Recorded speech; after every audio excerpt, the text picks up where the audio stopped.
This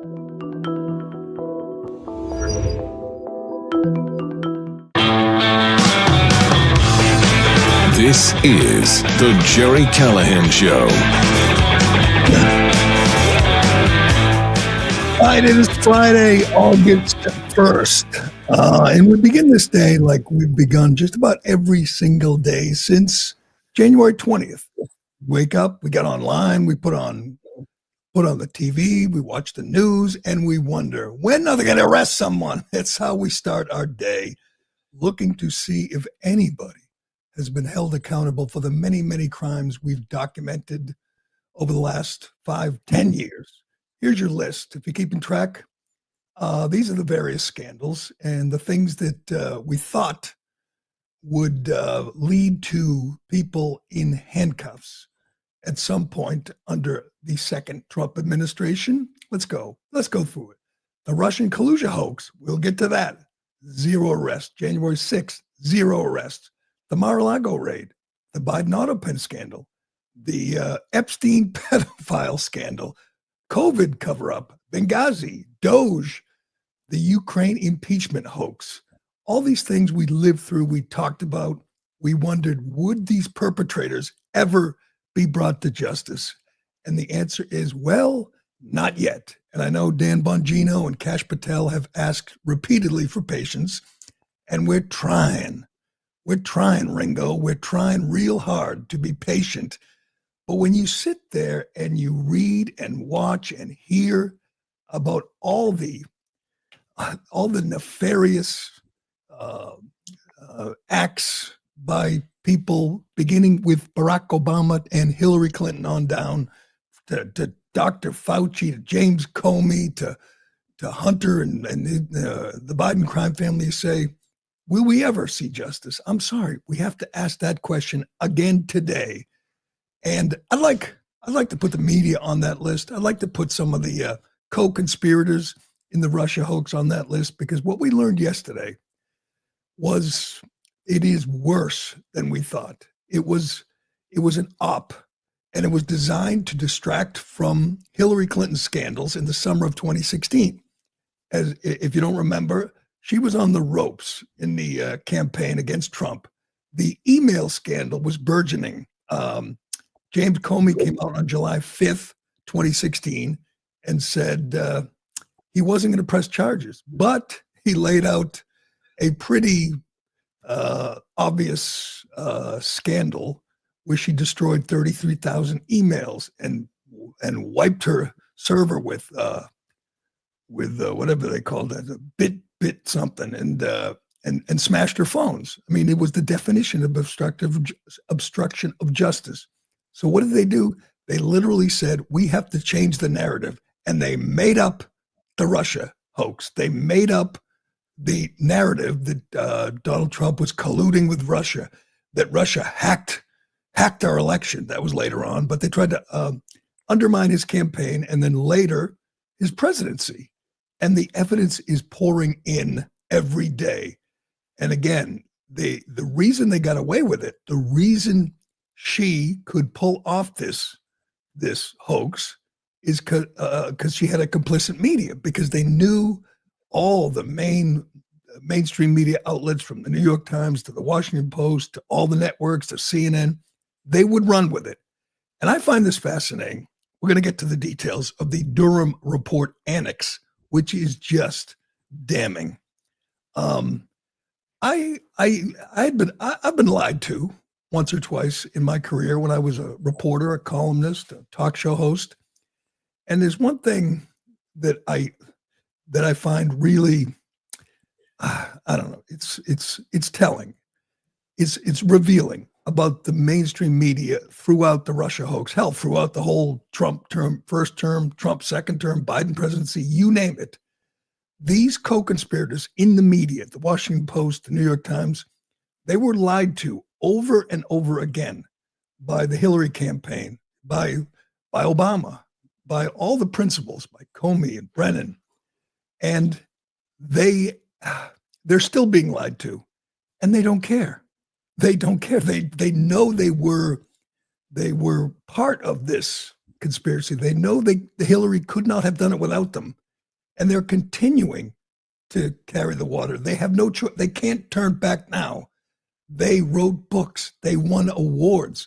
They won Pulitzers. The Times and the Post won Pulitzers for their coverage of the Russia hoax.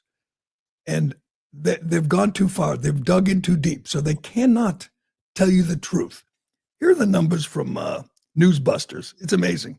ABC, CBS, and NBC spent 2,284 minutes on the Trump-Russia collusion hoax in 2016 and 2017. This year, 2025, since Tulsi Gabbard started dropping bombs and releasing all these documents in these previously classified emails, they've spent 3 minutes. They've literally spent 1,000 times more time on the hoax than they have on the truth that has come out in the last couple of weeks. And what they're doing now is they're spinning and they're squirming and they're lying to you. Instead of saying, gee, we were duped, we were fooled, we were used by Clinton and Obama and company, and saying that's part of the scandal. They lied to us. They used us. They're doubling down and they're still going along with the hoax, with the scandal. They're coming out now and saying there's nothing here. It's old news. What? Of course it's not old news. These were classified documents. Now they're not classified. We're reading and seeing things we've never seen before. The truth is coming out. This is their worst nightmare. This is why they worked so hard to defeat Trump in 2024, because they knew if Biden or Harris had won, then we wouldn't be onto them. They wouldn't have been caught, but they have been. It is such a massive scandal. And again, it wouldn't have worked. A Republican couldn't have done this. A Republican couldn't have said, let's make up a scandal about our opponent, say she's in bed with Russia, say she has a secret server that's connected to Alpha Bank so she can communicate with the Russians. They couldn't do that because the New York Times and the Washington Post and ABC and CBS and Colbert and The View wouldn't do their part.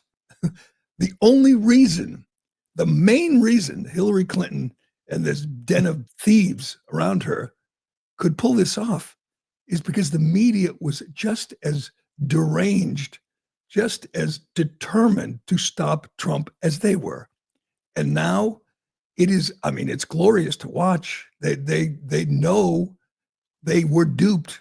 Maybe they weren't. Maybe they, some of them were duped and some of them were willing participants, but they know they've been caught and they can't tell you they cannot tell the truth. Now, don't ever expect to read anything honest about this in the New York Times, Washington Post. They won't give back their Pulitzers. They won't admit they were wrong. There's a clip from Chris Cuomo, who was part of all this when he was on CNN. Now he's with News Nation and he's a new man. He doesn't wear a tie. He comes out and he swears and he just kind of wings it. And he said he was wrong about a lot of things. He was wrong. Hell, he was wrong about everything. And at least he was willing to admit it. I'm not going to suddenly become a Chris Cuomo fan, but this is what every mainstream media outlet should be doing today. They should be saying, wow, we didn't realize that Hillary made the whole thing up. Not only did she make it up, she did it in coordination with George Soros's Open Society Foundation. So Soros and Clinton and CrowdStrike, this alleged respected independent outfit, work together, and they literally have in these emails, they're literally saying we have to spread this through the media, and they know they can do that. It is the most embarrassing, humiliating, revealing, exposing scandal to the media, to the participants in the scandal in the media that we have ever seen. And like everything else we talk about every day, it all goes back to their just maniacal bias against Trump, just their deranged hatred of Trump.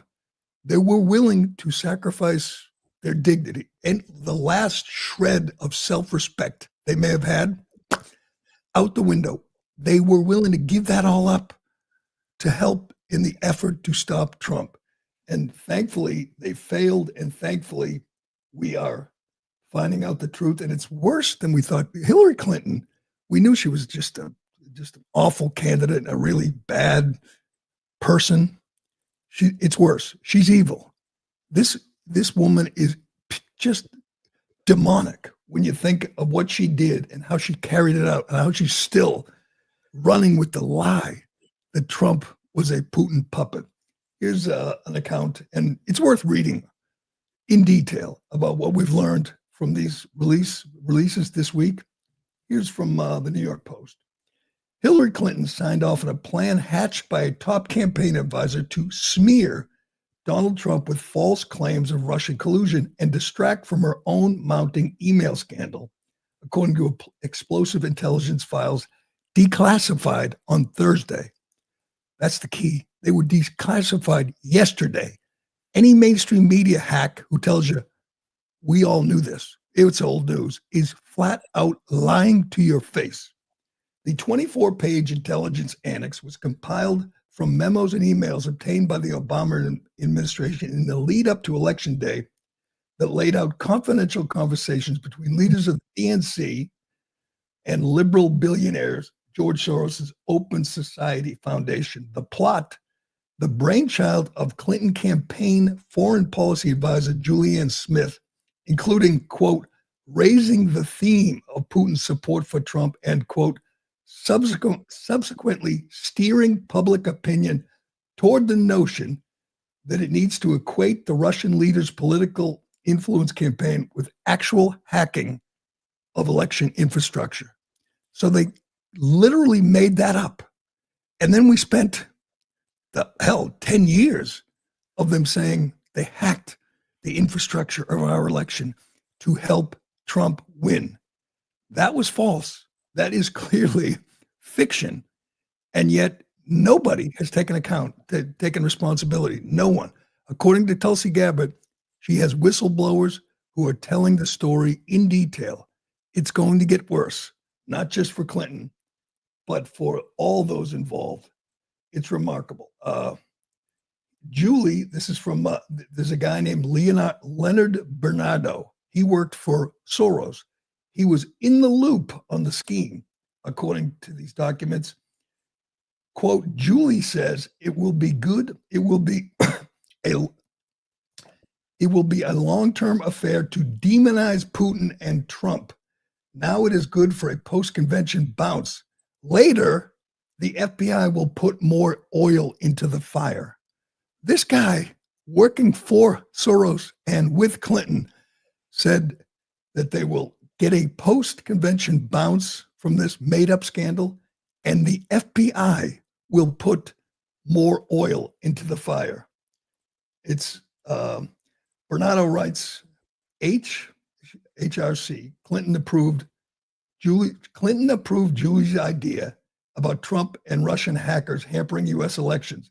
That should distract people from her own missing emails, especially if the affair goes to the Olympic level. The point is making the Russian play a U.S. domestic issue. In absence of direct evidence, CrowdStrike and Threat Connect will supply the media and the Russian intelligence agency will hopefully carry on to give more facts. That's news. That's huge news. That's headline news. And your mainstream media is either lying about it, saying it's old news, we knew all that, or they're ignoring it completely. They're not mentioning it. This is such a big scandal. This is such a incredible, it's one email after another, one damning piece of evidence after another. And they can't tell you the truth. It'd be nice if they could. It'd be nice if they could all do what Cuomo did and say, I was wrong. I lied for them. I thought they were telling me the truth. They leaked it to a number of media outlets, a number of their useful idiots who ran with it. And then they could say, listen, Trump, Putin are in cahoots. Hillary, it's worth replaying this too. In the debate with Trump, this is how dishonest, despicable, disgusting these people are. They did this with the express intent of giving Hillary talking points in her debate. I mean, we cannot overstate how big a deal this was. This led the news every night for 3 years. Every night leading up to the election in 2016, all we heard about was Russia collusion, Russian puppet, Putin puppet, Russian asset. And it all was just made up out of thin air by Hillary Clinton and her team. Here she is in the debate with Trump. And if you're watching along, just look at Trump's face. He knows she made this all up. And I give him credit. I don't know how he didn't just lose his mind and start screaming that she's a liar, but he didn't. He just calmly points out that, it's not true. Here's this insane woman, this absolute demon, Hillary Clinton, looking at you, looking at the American people and lying through her teeth. Go ahead. The Russian government has engaged in espionage against Americans. They have hacked American websites, American accounts of private people, of institutions. Then they have given that information to WikiLeaks for the purpose of putting it on the internet. This has come from the highest levels of the Russian government, clearly from Putin himself, in an effort, as 17 of our intelligence agencies have confirmed, to influence our election. So I actually think the most important question of this evening, Chris, is finally, will Donald Trump admit and condemn that the Russians are doing this and make it clear that he will not have the help of Putin in this election, that he rejects Russian espionage against Americans, which he actually encouraged in the past. Those are the questions we need answered. We've never had anything like this happen in any of our elections before. That was a great pivot off the fact that you want open borders. Okay. How did we get up to Putin? We'll continue to get help from him because he has a very clear favorite in this race. So I think that this is such an unprecedented situation. We've never had a foreign government trying to interfere in our election. We have 17 intelligence agencies, civilian and military, who have all concluded that these espionage attacks, these cyber attacks, come from the highest levels of the Kremlin, and they are designed to influence our election. I find that deeply disturbing, and I think it's... She has no idea whether it's Russia, China, or anybody else. I am not quoting myself. She has no idea. I am quoting Hillary, you have no idea. 17 do you doubt 17 our military has and no civilian agencies? Well, yeah, we'd rather believe Vladimir Putin than the military and civilian intelligence professionals. You condemn any interference by Russia in the American election. By Russia or anybody else. You condemn their interference. Of course I condemn. Of course I can. I don't know Putin. I have no idea. I never met Putin. This is not my best friend. But if the United States got along with Russia, wouldn't be so bad. It's amazing. Then you have Chris Wallace, that stooge, that absolute Democrat Party hack, pretending to be a impartial moderator. But that is remarkable. She knew she was making that up. And by the way, the 17 intelligence agencies, that's the same thing that Joe Biden said 4 years later when they ran another scam with these intelligence agents who said that the Hunter Biden laptop was Russian disinformation, and they knew the media would go with it, and they did. It's remarkable. This, more than anything else, this shows just how corrupt the media is, just how dishonest, just how little self-respect, how little professional dignity they have. They didn't care where that came from. All they needed, and the Federalist has a piece on how they sent this out to all their friends in the media, and the next day, voila, they wrote exactly what the Clinton campaign wanted them to, which was Russia, Russia, Russia, day in and day out. The good news is it failed. I can't imagine if it had succeeded, we'd never hear a word about it. But this these latest revelations, if nothing else, are news, big news, and they're covering it up. And it's just the most amazing indictment of the media in this country I think we've ever seen. Here's Caroline Leavitt yesterday, once again, calling them out to their faces. I love this. Go ahead.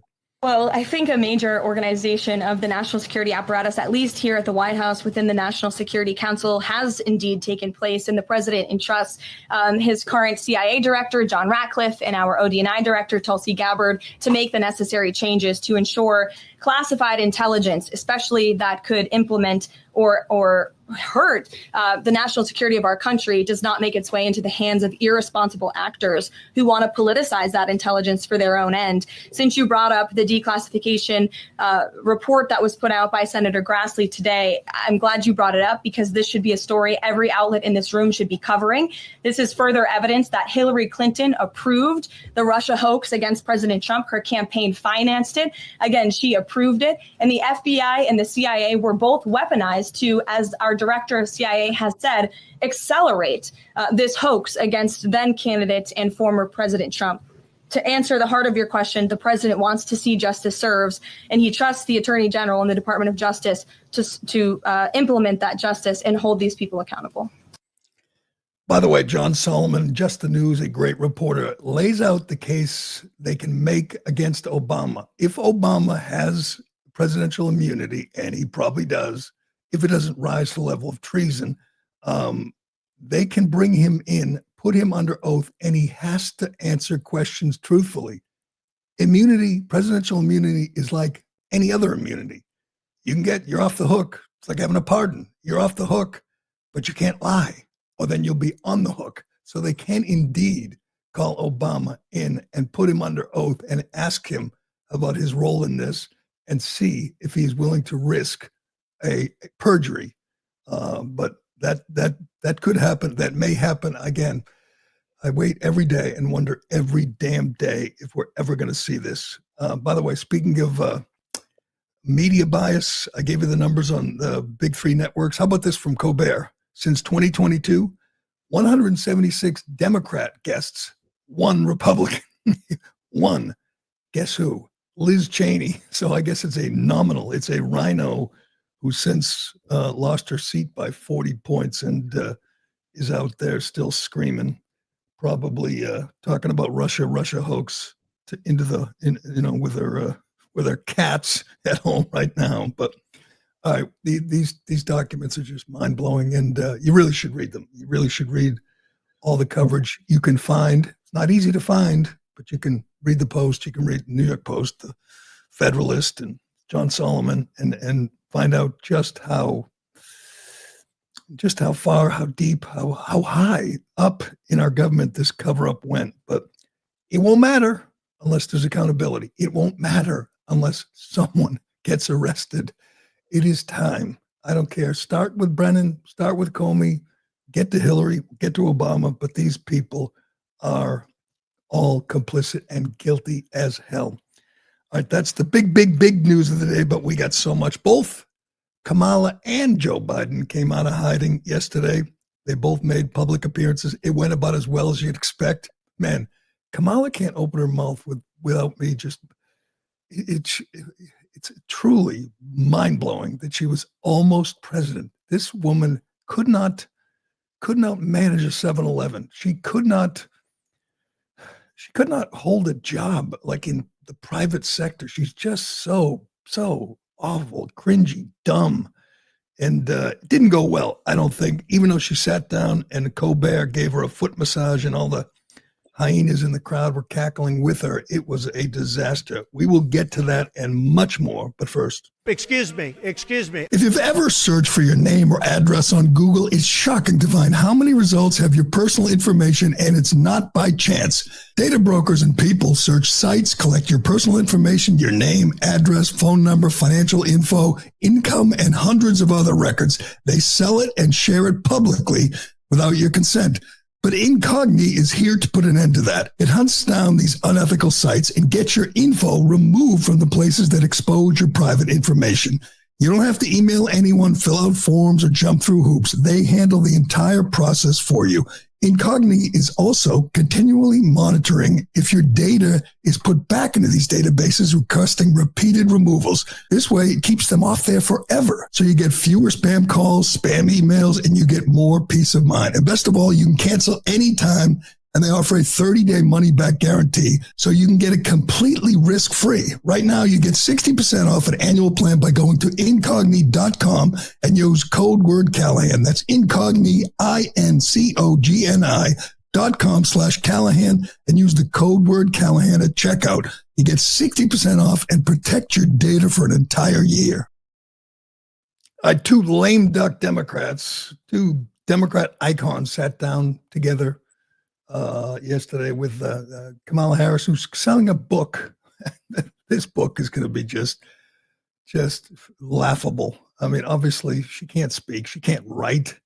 I'm not sure who wrote it for her, but they'll probably include a couple of juicy items in there. Maybe she'll explain a little bit more about just how bad Joe Biden was struggling in the days before they anointed her the candidate. Her campaign, as we know, lasted 107 days. That's the title of her book, and cost $1.5 billion.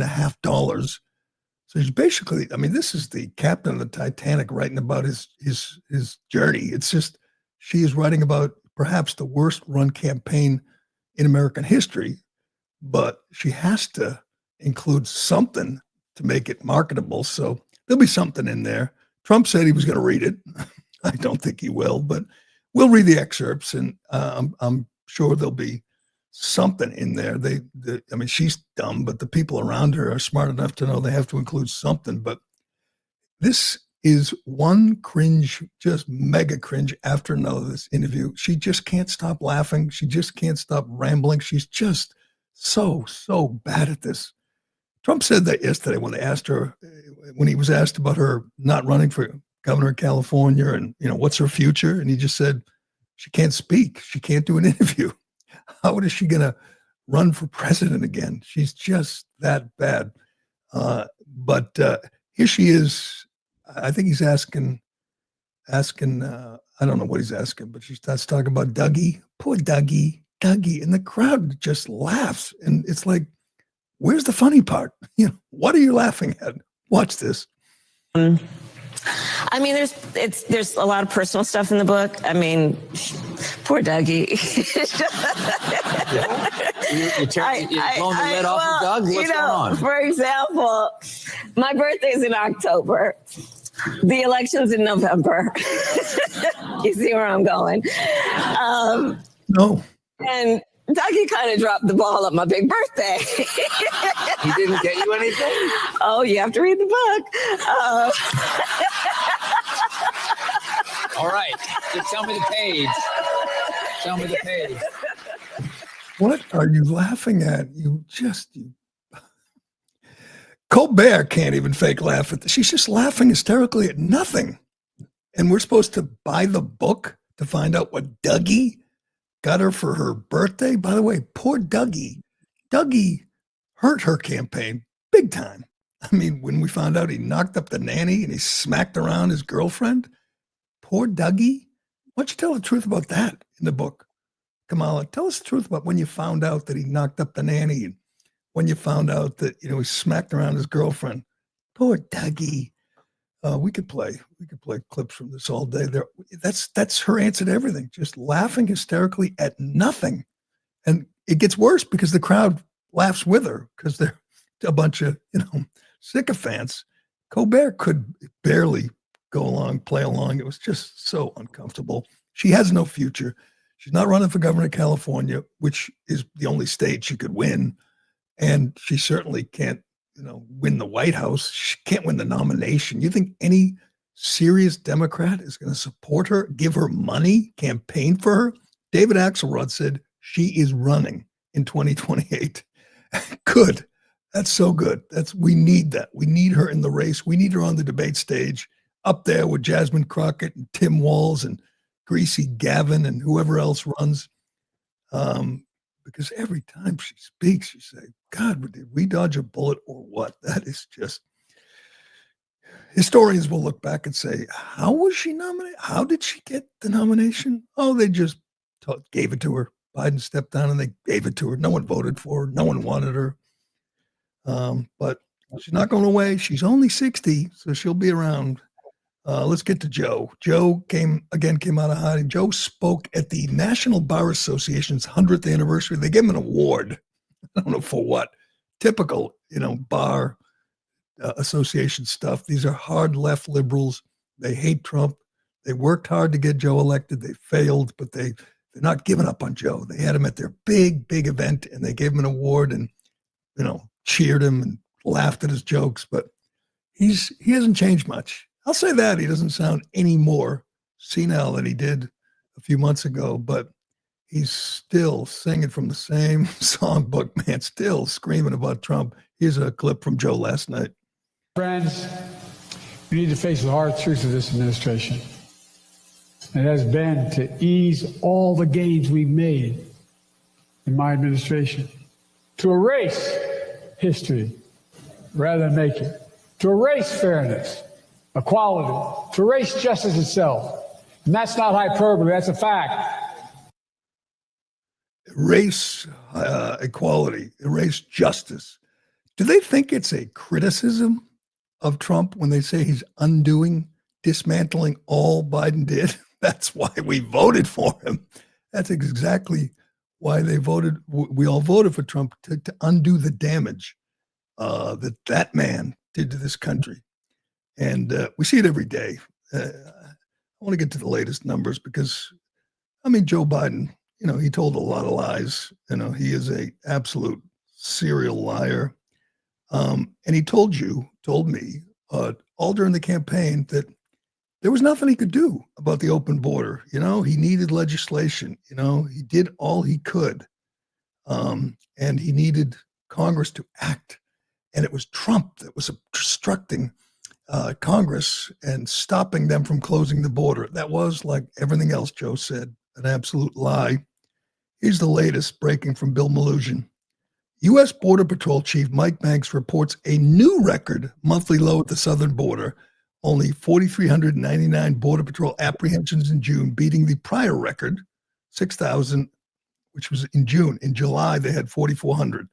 0 releases into the U.S. again. 0. Average of 141 apprehensions per day in July. It's unheard of for the 2,000-mile-long southern border. Biden's record high was December 2023, 249,785, the majority of which were released into the country, 250,000 in 1 month. Trump's record low, July 2025, 4,400, 0 released. We didn't need legislation. We needed a new president, and the president, through executive orders, closed the border and set out to removing all the criminals and the murderers and the sexual predators Biden let in the country. Let's get to this Virginia story. We got a lot here to get to, but this, sometimes I just like to do a story because it disturbs me. These are one of those stories where you just watch and listen and say, how do we allow this in this country? How is this possible? A 4-year-old kid in a mall in Fairfax, Virginia, was abducted, or an attempted abduction by a absolute criminal, a guy we'll get to it. Just tried to pick up a kid and run with her. Just tried to take off, kidnap a kid in the mall with her parents. They caught him, and we learned a lot more about him. Of course, they don't get to his immigration status now. That's not important. But here's the kind of people Joe Biden brought into our country. Go ahead.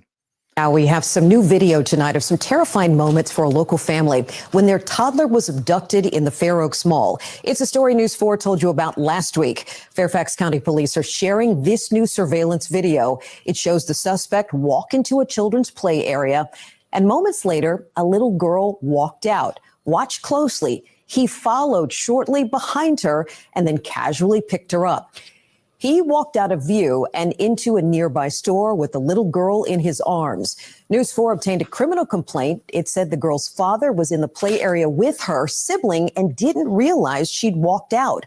Her mother actually happened to be in the store that the suspect wandered into.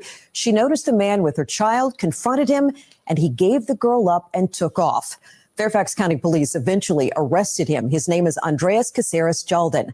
Police Chief Kevin Davis joins me now to talk a little bit more about this case and this new video. Chief, thank you so much for being here. To watch that video, it is frightening. A parent, grandparent, anybody, when you see that, it's really, really chilling. We did some counting here, and there were just 22 seconds from the time the child left the play area to the time that man actually picked her up and started to walk away. Why is it so important for you guys to make sure that the public is seeing this video? Well, beyond the immediacy of this really scary event, and thankfully we arrested him that day, the perpetrator. Mm-hmm. But imagine Fair Oaks Mall is like any other mall, and the perpetrator, when he picked her up, he could have gone in 4 different directions. If he didn't go in the direction of the store where the mom was, so she's that, God knows what would have happened.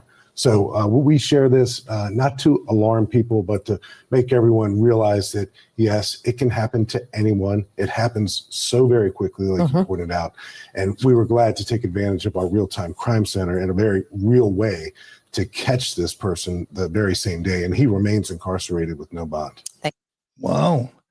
He left the mall in a stolen car and went back to a migrant hotel. But we don't know his migrant status. That's not important. Why include that? And the guy's been charged with like 1,000 different violent crimes, still out free, roaming around the mall. Hopefully he will be. We won't see him again. Hopefully he won't make bail. Hopefully this time they won't let him walk free. But I just saw that video and said, man, that is frightening. That is every parent's worst nightmare. I'll tell you, do we have time for this Elon Omar clip? This is amazing. I know we've played clips like this before, but this is an actual U.S. Congresswoman. I just find it remarkable. And she, you can listen to her words. You won't understand them because she's speaking to the crowd in Somalian. And we can read the translation, the text of what she's saying. But we have some real seditious traitors in Congress. This woman doesn't care about this country. She cares about that country, 8,000 miles away, Somalia. That's her priority. Again, and she doesn't even hide it. It's not like this was some secret thing. This is a public event. She's on mic, on camera, talking about where her loyalties lie. Again, a U.S. Congresswoman. Listen. No, in jidadkeennii aan wada dhisano. Anigu waan ahay gabar Mareykanka laga doortay. I'm an American migrant in the U.S. Congress. Laakiin waxaan ahay gabar Somali. I am a Somali girl. Gabar idinku jinsi ah. A girl with your lineage. A girl with your language and your religion.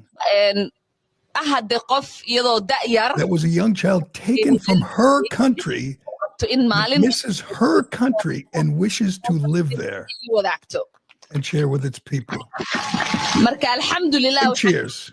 Aniga iyo ilmahayga in aan hadde ku barbaariyo iyagana ilmahooda ay ku barbaariyaan. This is to raise her children in the land where I was born and raised. Galayso waa hadda shaqo badan inaan wada qabanaa hadduu Ilaahay yiraahdo oo aan dhignaa dhulkeena dhul. Our land, a more stable and prosperous place.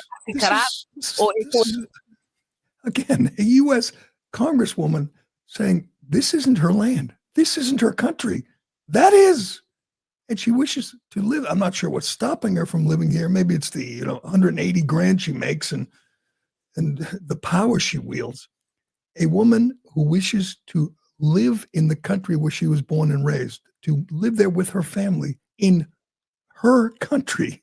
A Congress who has sworn an oath to this country and never misses the opportunity to say her real loyalty lies with that other country, this lawless hellhole on the other side of the world. That's a sitting member of Congress. That's a Democrat in good standing. And you'll never hear a Democrat condemn that. Tim Walz said the happiest day of his life was when she won a seat in Congress.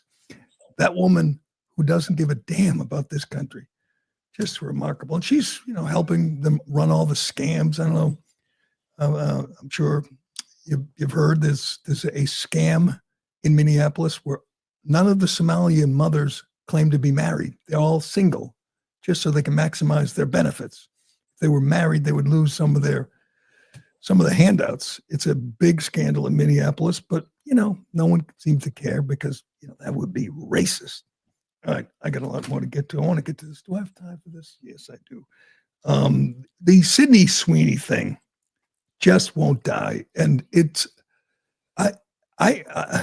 here's my take on this: is we played all the crazy ladies, the ugly crazy ladies on TikTok, and the Good Morning America segment they did, calling it Nazi propaganda. An ad with a beautiful white woman wearing jeans is Nazi propaganda because they mentioned she has good genes, which she does.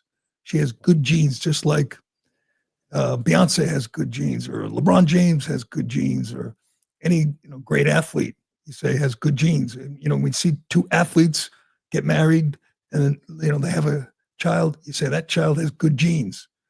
I never thought of it as Nazi propaganda, and no one else did. I think this controversy is different than most controversies. You know why? Because no one actually believes it. No one believes it's Nazi propaganda. No one believes it's racist. They saw it on TV. Someone told them online it was racist. It was Nazi propaganda. They said, most people who are screaming about this don't even know what eugenics is. And yet they decided one day, because they heard from someone else on social media, that it was racist, and they ran with it. So there's actually no... Rob Schmidt on Newsmax last night went out in the streets of New York and tried to find someone who was genuinely offended by this, and he couldn't. You know why? Because there is no one who's genuinely offended. They are just making this up. Well, the thing is, the next actress in the American Eagle commercial is going to be something else, and it's going to be the same commercial. They're going to say they have good genes. Well, wouldn't you? The Dunkin' Donuts essentially did it with a guy, but the best question is, what's the difference in Beyonce's jeans ad and Sydney Sweeney's? There's two beautiful women, two beautiful blonde women, and no one said a word when Beyonce did that ad for jeans, because, whatever. It's the same thing. Put a beautiful woman in jeans, sell jeans. And it worked. And for whatever reason, someone, I don't know who it was, one person came up with the idea that it was Nazi propaganda, and they all ran with it. It's kind of, if you did a diagnosis, an autopsy of a fake scandal, this would be the best one. Because you can't actually find someone who genuinely believes, who could articulate why they're offended. You know why they're offended? Because they were told they should be offended by some influencer. But Mark Lamont Hill, he's just this race hustler. Used to be on cable news. Used to see him on Fox. Now he's kind of on the fringe. But when someone like Piers Morgan needs a crazy race hustler to scream racism about anything, he brings Mark Lamont Hill. And even by his standards, this is a little unhinged. He talks about this ad makes people who aren't white less than human. Yes, again, a beautiful blonde white actress wearing jeans makes people who aren't white less than human. That is quite a leap. Even Pierce is like, are you out of your mind? Check this out. You used the word normal and talked about it in the context of this white woman. White women are normal, but so are other people. The problem is, historically, we have only normalized white people. And so we've made white women's bodies, white male bodies, the norm. And we've made everything else less human, less beautiful, less real. And so when we say good genes are the ones that— What a load of crap. Honestly, I'm sorry, Mark. If I may jump in on my own show, what a load of crap. I saw Beyonce do a jeans ad. Everybody drooled over it. I loved it. Thought she looked hot when she did. Right? I mean, what are you talking about, man? This is— let me ask you a straight question. Let me ask you a straight question. Does Sydney Sweeney have bad genes? Yes or no? No, I don't think she has bad genes. So she has good genes. Does she have good genes? No. Again, you're trying for these gotchas. If you just she doesn't listen, have good or bad genes. The whole point is to argue that good and bad genes itself is a bad idea. It's a racist idea. Why can't you have good genes, Mark? Why is it racist? Good question. If you all would allow me to answer. All right, I'm going to respond, and I'm going to hope that you don't interrupt me as I answer. Okay? Because again, no one else has been interrupted except the people who disagree with you. What I'm saying is Stop being so precious, the word you listen. The word eugenics literally means good genes. It literally means that etymologically.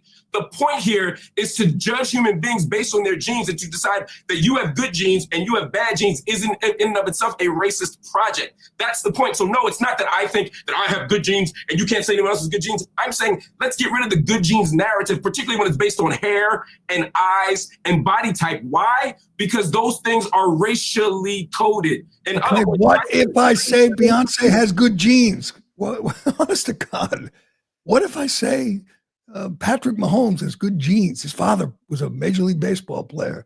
He has good genes, or whoever, Eli Manning and Peyton Manning, good genes. Their father was a quarterback in the NFL. They were quarterbacks in the NFL. We've been saying this about people, athletes, actresses, whatever, beautiful, forever. And just now, because of someone came up with this, 2 weeks ago, you could say someone has good genes if they were good looking or a good athlete or they lived a long time or they had, healthy skin and good teeth. You could say they had good genes. And now you can't.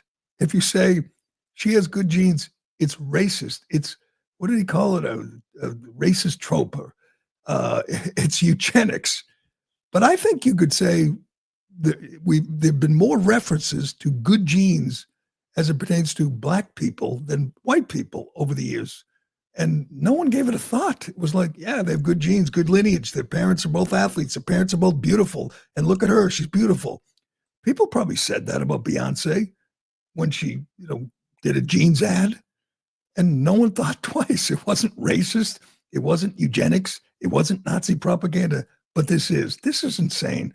When you think about all the, kind of crazy, controversial, edgy takes you could have as a liberal, this is the dumbest ever. You got to do better than just saying she has good genes, which, by the way, is a pun. But even if it weren't a pun, even if it had nothing to do with genes, there's nothing wrong with pointing out that someone's beautiful or talented or tall and handsome and athletic because they have good genes. I hope we're done with this, even though it's been a wild topic for a couple of weeks. I'm not sure we are, but I hope we are done with it. It's just so I think this is the perfect time to segue into someone who lies about their genes falling on the floor. Oh, good one, Iron. Yeah, I want to get to that Globe story too, but this was the highlight of the day yesterday. If you haven't seen it yet, the fake Indian takes a tumble. Yes, Liz Warren on the Senate floor. Oh, look at her waving to someone. Decides to sit on a desk and on a table, and down goes Pocahontas. Kane. See the first person there to help her up, Ted Cruz. Talk about bipartisanship, but this was embarrassing, and boy, did it go viral for Liz. Ted Cruz and someone in a wheelchair. That's right. Someone, if you're that age, that can be scary. She's an old lady, and you could break a hip pretty easily. But thankfully, the fake Indian is okay. I was worried, but that was my favorite video of the day. Here's my favorite headline of the day. The Boston Globe, I can't read you the story because I would certainly never subscribe, but this is an actual tweet. And if you don't know, Trump has gone to war with Harvard, which is a great thing. He's already declared victory over Brown and Columbia.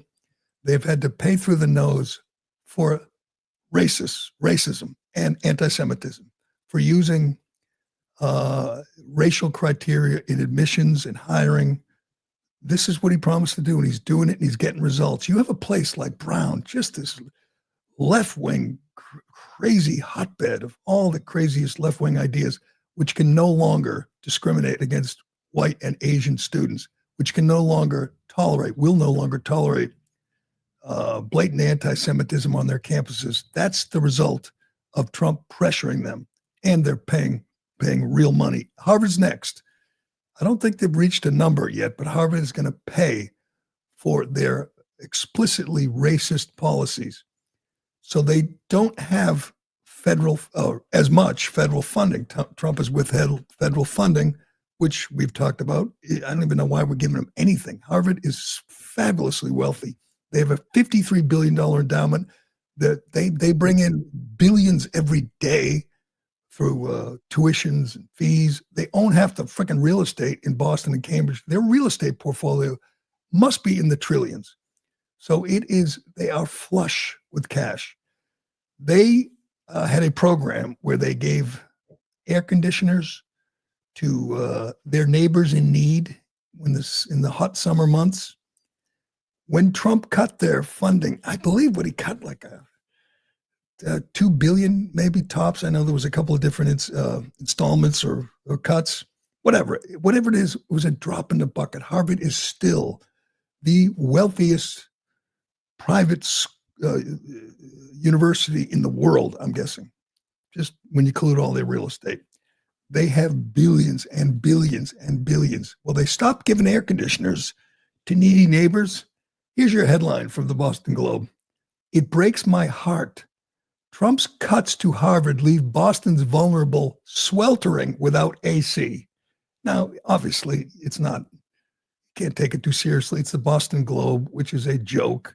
The Boston Globe is owned by John Pizzuti and Linda Pizzuti, the Red Sox owners, these far left activists.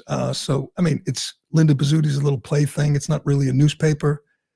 But that, even by their standards, is just comical. And they get destroyed, ratioed, because they couldn't afford air conditioners for their neighbors. Harvard? I mean, you could go to couch cushions, between the couch cushions in the faculty lounge and get enough to buy that poor guy an air conditioner. And they have him pose, sweltering in his little tiny apartment in Cambridge. He was counting on that free air conditioner, but no, Harvard just couldn't afford it. They just didn't have the money to get the poor guy an air conditioner. That is just incredible, though. Again, even by Globe standards, it's so transparent and just so cynical. Like, it's Trump's fault. This poor guy is sweating through his clothes in his hot apartment. Trump's fault. Everything is Trump's fault in the Harvard universe, but they were getting crushed for that. So hopefully, Harvard dug deep and bought a few air conditioners for their neighbors. But we don't have time to get to these comments, huh? I told you I want to get to comments on Friday, but whatever. I went too long. Everyone's with me. I knew that would be the case. Everybody, at least in our world here, Ironhead, everyone's waiting for an arrest, and they got to do it soon. And I think they will. I have faith in Kash Patel, Dan Bongino, and a little bit of faith left in Pam Bondi. And again, I say start with Brennan, start with Comey, and work from there. You don't have to start with Clinton. You don't have to start with Obama, but you can. Obviously, Brennan is guilty as hell. He's lied under oath many, many times. I mean, he's an evil man. So is Comey. So is Christopher Wray, by the way. Start with one of those three. Let's see the photo op. When you arrest them, I want Newsmax cameras there, Fox News cameras there. That's what they did to Trump people. They made sure CNN was on the scene. They arrested Roger Stone. They had 29 armed FBI agents and a CNN camera crew at 6 a.m, I believe, to take this old man out in his underwear. We need to see that with Brennan or Comey, and we need to see it soon. But the one comment I did like was from Dale on Facebook talking about Warren falling, saying maybe she was with Nancy a little too long. I know that if that happened to Nancy, it's going to happen. I mean, the Senate's a friggin' nursing home. There's a lot of really old, frail people in wheelchairs and walkers and canes. Someone will fall and snap their hip.